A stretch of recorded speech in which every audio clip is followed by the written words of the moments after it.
Up in a painted cup, I will pour my love from a cloud above. So bright I can see the lights, taking you up and above the blue sky. Tastes good to be drinking all of the honey sweet brew of ours. Up in a painted cup, right in the sky like a firefly. Perkenalkan Bapak, nama saya Alvan Fadesha Putra dari Sekolah Tinggi Multimedia Yogyakarta, Kementerian Informasi dan Informatika. Sebelum kita mulai berbincangan kita tentang warnet, boleh dong Bapak perkenalkan dulu nama Bapak dan biodata Bapak. Silakan. Selamat pagi juga Mas, saya Ari, operator atau OP di warnet DKD Gamenet Jalan AM Sangaji. Saya berasal dari Yogyakarta. Berarti Bapak berpendidikan di Yogyakarta juga? Iya, betul. Apakah Bapak SMK-nya tentang komputer atau gimana gitu? Basicnya bukan dari dunia Gamenet atau komputer, tapi kebetulan sedikit banyak ya mengetahui.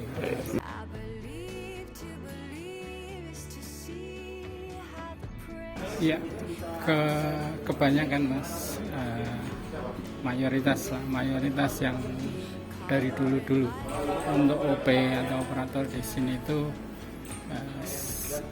apa ya Mas, istilahnya banyak dari mereka yang juga statusnya sebenarnya juga pelajar atau mahasiswa. Jadi di sela waktunya mereka masih sempat untuk bekerja sini, bergabung dengan manajemen di sini.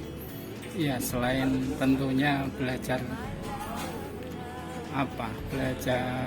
untuk bekerja, bersosialisasi dengan teman dalam satu tim, dalam satu manajemen, dan tentu ya ada uang saku yang mereka dapat. Nah itu. Oh.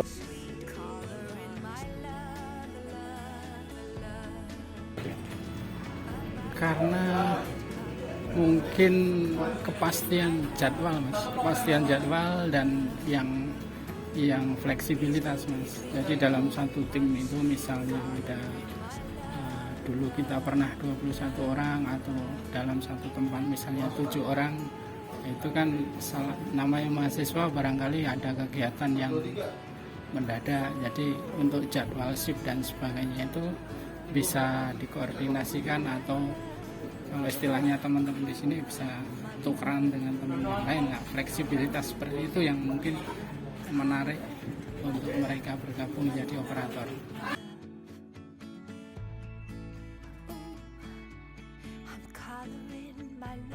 Barangkali kalau dari era-era kemarin dulu iya Mas, tapi seiring berjalannya waktu, sementara sekarang pun tidak di warnet kan kita bisa mengakses internet. Nah, cuman untuk di warnet kan untuk hal-hal yang spotnya, yang maksudnya untuk misalnya model sekarang kan harus ada Zoom meeting, atau mungkin seminar pakai Zoom dan sebagainya ya. Yang di warnet itu lebih untuk kelancaran dalam kegiatan seperti Zoom itu lebih mendukung, karena tentu speed dan sebagainya mencukupi Mas.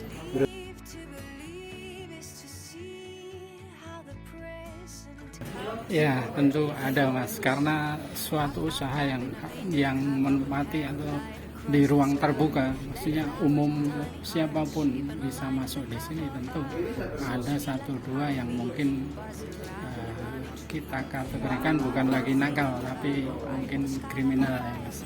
Nah, seperti hal seperti itu yang mungkin melahirkan akhirnya ada 1-2 oknum yang oleh manajemen kita blacklist seperti itu.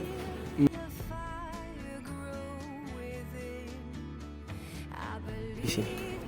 Ya misalnya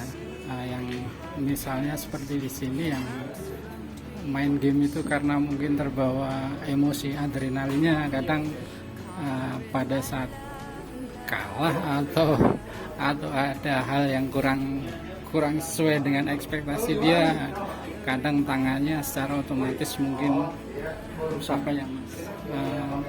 mukul monitor atau peralatan seperti mouse keyboard dan sebagainya. Nah, seperti itu. Nah, kadang kalau user yang nggak jujur seperti itu kan kita mengambil sikap seperti itu, karena di aturan kita sendiri sebenarnya kalau merusak seperti itu udah ada konsekuensinya. Berarti OP Warnet pernah merasakan suatu perasaan yang agak emosi terhadap anak-anaknya seperti itu ya? Iya, tentu ada Mas. Lebih banyak kalau yang di game itu Mas, karena itu tadi emosi terbawa permainan, akhirnya ada tindakan-tindakan yang di luar kendali seperti itu.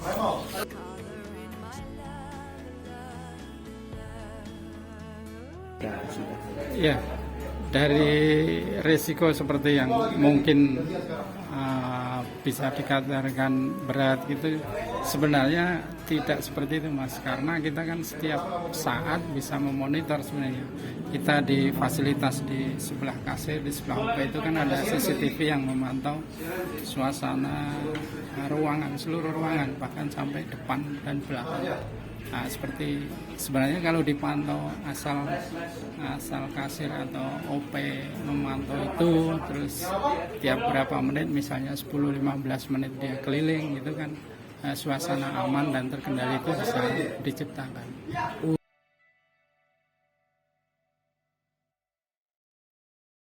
Mungkin ada yang kelewat tadi, yang istilahnya untuk apa yang didapat secara finansial ya, untuk mahasiswa yang istilahnya sambil waktu selangnya jadi OP di sini ya, cukup untuk bayar kos sama untuk semesteran mereka. Iya.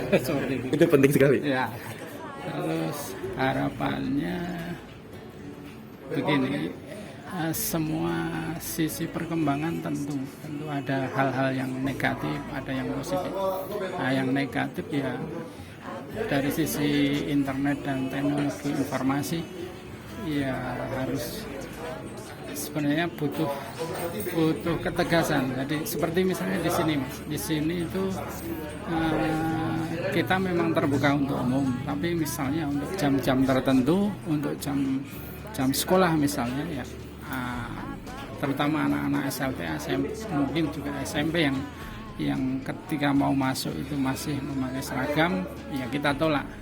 Nah, itu bentuk preventifnya untuk menghindari hal-hal yang negatif seperti itu. Jadi mereka waktunya jam belajar ya tetap belajar.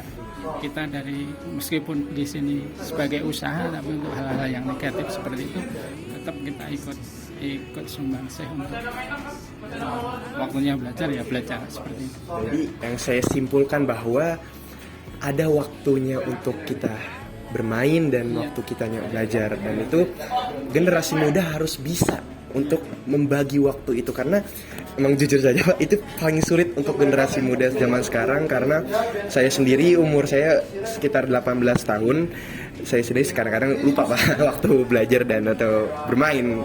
Pentingnya kita untuk mengatur itu semua itu sangat penting di era digital sekarang. Mungkin kita akhiri saja Pak karena ini sudah banyak banget kita dapat informasi-informasi yang bagus tentang warnet, tentang digital zaman sekarang. Apalagi kampus kita itu di bawah naungan Kementerian Informasi, itu penting ya, Kominfo. Itu penting sekali untuk kita mengembangkan diri kita lagi itu lebih baik ke depannya. Oke, saya akhiri. Assalamualaikum warahmatullahi wabarakatuh. Terima kasih Pak.